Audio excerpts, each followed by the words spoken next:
নমস্কার, স্পোর্টস স্ক্রিনে স্বাগত। এই মুহূর্তে আমি রয়েছি বসু পরিবারের বাড়িতে, অর্থাৎ সৃঞ্জয় বোস, টুটু বোসের বাড়িতে।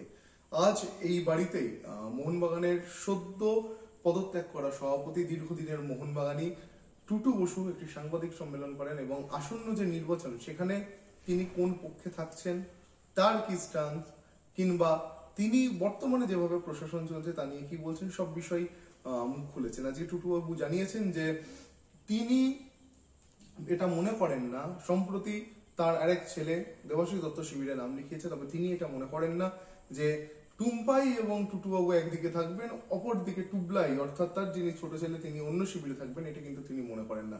এর পাশাপাশি তিনি জানিয়েছেন যে অঞ্জন মিত্র মারা যাওয়ার পর মিত্র পরিবারের ফাটল ধরিয়েছেন দেবাশিস দত্ত, এটা তার বাণী, এবং চেষ্টা করা হয়েছিল বসু পরিবারেও এই ফাটল ধরানোর, তবে এই যে উদ্দেশ্য তা তিনি সফল হতে দেবেন না। কি বললেন তিনি, শুনে নিন। আপনি টুকলাটাকে কি আপনি ওই বিরোধী শিবির থেকে ফেরাতে পারবেন? ও বিরোধী শিবিরে থাকবে না। ও বিরোধী শিবিরে কোন বিরোধী শিবির বলে, শোনো, সৃঞ্জয় আর আমি ইলেকশনে দাঁড়াবো, আমার ছোট ছেলে বিরোধী করবে, এটা দুঃস্বপ্ন বলবো না, একটা ভুল করিয়ে দিয়েছে। অসম্ভব বুদ্ধিমান। আমি তো বলছি মিত্র পরিবারে ফাটল এনে দিয়েছে। কখন এনেছে? অঞ্জন মরে যাওয়া। আমার সঙ্গে অঞ্জনের দূরত্ব করে দিয়েছিল, একটা এজিএম এর ডায়াসের উপরে হাতাহাতি হচ্ছিল। বর্তমান সচিবকে অঞ্জন মিত্র রাষ্ট্রীয় করতে চাইছিল, মানে এই এখন অস্তাকে করে কি করে সাসপেন্ড করবে। আমি বলেছিলাম না, আমি সাসপেন্ড করতে দেবো না, আমি সভাপতি। আচ্ছা, তখন আমার ইলেকশন হওয়ার কথা, অঞ্জন কিছুতেই আমায় সভাপতি বলছে, তুই সভাপতি হলে ওকে পালন করে দে, সভাপতির ক্ষমতা আছে, পালন করে দেয়। এইটা নিয়ে অঞ্জনের সঙ্গে ডিসপিউট। তখন আমি তো বুদ্ধি ধরি, মানে অঞ্জন তুই আমায় না হতে দিল। এই অঞ্জন দা কি লাস্টলি রাইট ছিল? ইতিহাস যেটা বলে, আজকে মিত্র পরিবারের টোটাল ফাটল অঞ্জন চলে গেল।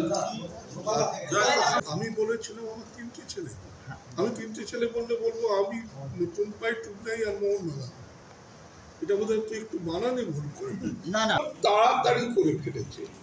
অঞ্জন মারা যাওয়ার পরে মিত্র পরিবারকে ধ্বংস করে দিয়েছে। এ নিয়ে প্রশ্ন করো না, এটা এমন একটা সাবজেক্ট, ধ্বংস করে দিয়েছে। তোমরা সাংবাদিক আমার থেকে বেশি জানো। মিত্র পরিবারকে ধ্বংস করে দিয়ে এ নিয়ে কোনো প্রশ্নের উত্তর আমি দেবো না। এবার বসু পরিবারকে যে ধ্বংস করতে গেছে, এটা বড্ড তাড়াতাড়ি করে ফেলেছে। আমি বটবৃক্ষ বজগাছ একটু আর্লি করে ফেলেছে, আমি মরে যাওয়ার পর চেষ্টা করা উচিত ছিল। এই তাড়াতাড়ি করে ফেলা আমি এত সাবধান হয়ে গেছি। এবার তোমরা দেখে নেবে কি হয়। নির্বাচনের কাজ আমি তো বললাম যে আমি রেজিগনেশন দিয়েছি, সঞ্জয় ঘোষের সঙ্গে একসঙ্গে ইলেকশন করবো বলে। আমি বলবো যে সঞ্জয়কে ভোট দেওয়া মানে টুকুদাকে ভোট দিচ্ছেন আপনারা, টুকু বোসকে ভোট দিচ্ছেন। এত বছর ধরে যদি মোহনবাগানে কিছু করে থাকি, আমি হাত জোর করে ভিক্ষি চাইছি যে টুকু বোসকে এবারে ভোট দিন সঞ্জয়কে।